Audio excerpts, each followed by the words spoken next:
The great game of chess. How has chess been in my life? It played a big part of my life. It's as of lately that chess is very meaningful to me. It's been over the last, say, maybe 3 or 4 years. I think number one, I'm competitive, right? And I don't play sports as much.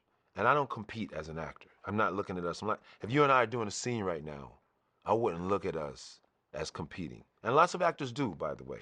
For instance, like Terrence Howard, he might compete with you in the scene. You know what I'm saying? And it ain't a bad thing. But if you ain't ready to do a scene with Terrence Howard, you lose. Okay? You lose because he can be a very dynamic actor. He has a great imagination for what he wants to do. He's kind of like what I said. He knows himself. He's found who he is. He carves it out. It doesn't matter what you think at all. And I like that about him. Now, listen, there might be some fickle things, or you might see this and that, or have differences in your opinion about Terrence Howard. But the one thing about him as an actor is he will get on a stage or in front of that camera and do exactly what he figured out for himself. And not all actors are that way. Not all actors are that way. I think if chess has to do with my psychology, or how I move around in the acting space, art space, in the world, it probably has a lot to do how I surmise the situation just in front of me. It probably is has more to do with how I might calculate something down the road, right? I don't know if chess is good for me. I don't know if it's done anything particularly good for me in my career. But as a person, I like to be present. Chess makes you present. You have to be present. Somebody's going to make a move right in front of you, and you only have a small amount of time to make your statement as a chess player as you compete. And what I like the most about chess is that it has to do with my competitive spirit. And as I said in the beginning, I don't really compete as an actor. I'm not a competing artist. I will compete as a producing personality because I want what we do to be very successful, right? Um, but I don't compete as the ingredient of an actor. I won't compete with other actors. So chess doesn't play into what you see me as an actor.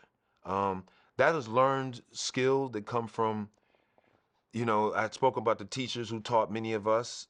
Those are some skill, and a lot of it is my artistic intuition that all artists have. Like, so chess is something that helps me as a calculative person because you have to be present. You have to be there locked in. If I play you in chess right now, you're going to be meditating on the board. It's meditative chess, right? For real chess players. It takes you somewhere.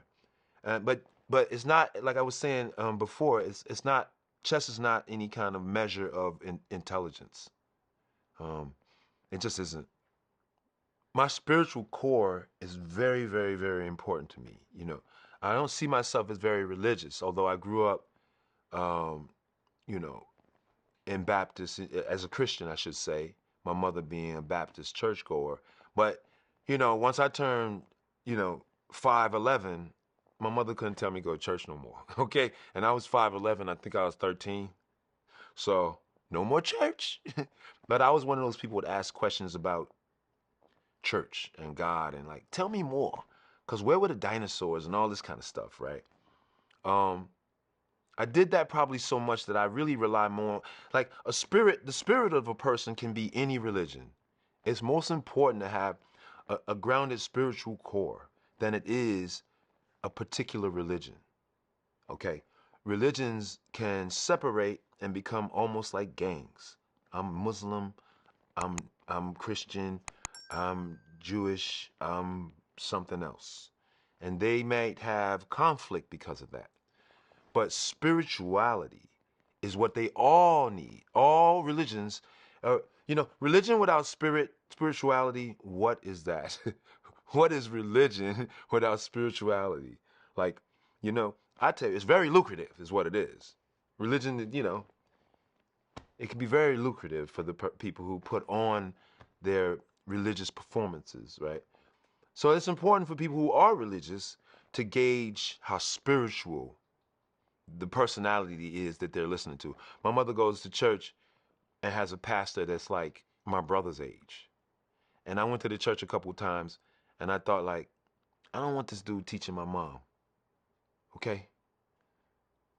A pastor is a teacher.